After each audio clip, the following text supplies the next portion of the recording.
नमस्कार साथियों, हमारी इस नई क्लास में आपका स्वागत है। आज हम बात करेंगे जैसे कि आज बीएसटीसी की परीक्षाएं प्रथम वर्ष की स्टार्ट हो रही है और आज का पेपर है बच्चे और बचपन।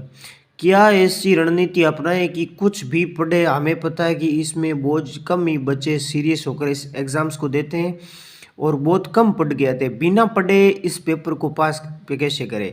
तो आप चाहे सौरभ की किताब पढ़ लो, चाहे किसी भी राजहंस की पढ़ लो या वन वीक सीरीज़ कोई भी पढ़ लो, और आपने वो भी अगर पूरी नहीं पढ़ी है तो कैसे इस पेपर को पास करें।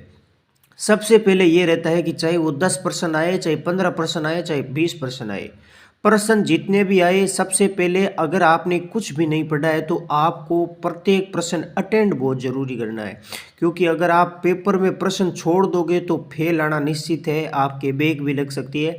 अतः सभी प्रश्नों को करना अनिवार्य है, क्योंकि बच्चों के बारे में है, बच्चों को कैसे पढ़ाना है, छोटे छोटे बच्चों का व्यवहार क्या होना चाहिए, शिक्षक की बच्चों को पढ़ाने के प्रति क्या भूमिकाएं होनी चाहिए, छोटे छोटे वैसे ही प्रश्न होते हैं उनके स्वभाव के बारे में, किशोरावस्था, शैशवावस्था, बाल्यावस्था, कब कब से कब तक हो, ये छोटे छोटे प्रश्न होते हैं जिन्हें अगर कुछ भी नया आए ना तो बच्चों के बारे में कुछ न कुछ लिख कर हमें कॉपी जरूर भरनी है, जिससे आप फेल नहीं आ सके, जरूर आएंगे। बीए बीएससी की तरह जिस प्रकार 3 वर्षीय डिप्लोमा होता है उसी प्रकार ये साधारण पेपर होता है, कोई सीरियस नहीं होता। तो अतः आप कॉपी भरकर जरूर आए जिससे पास हो सको। अगर आपने कुछ भी उस पेपर में कुछ भी आपको नहीं आ रहा तो सबसे पहले आप शुरुआत वाले 4-5% कभी भी अटेंड मत करें, क्योंकि जब शुरुआत में प्रश्न 1 से लेकर 5 तक के जो ऑब्जेक्टिव टाइप के प्रश्न आते हैं, अगर आप एबीसीडी वाले प्रश्नों को सबसे पहले हल करने लगे तो जो कॉपी चेक करने वाला होगा उसको पता चल जाएगा, क्योंकि 4-5% फिक्स होते हैं, वो तो एबीसीडी ठीक करने होते हैं।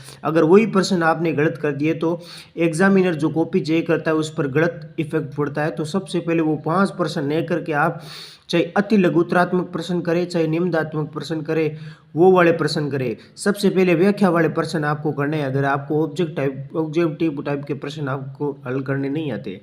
अगर आपको ऑब्जेक्टिव टाइप का प्रश्न हल करना आता तो वो सही वाला प्रश्न पहले करके उसके बाद में लघुत्रात्मक या अति लघुत्रात्मक या निम्नात्मक प्रश्न करें। जय हिंद।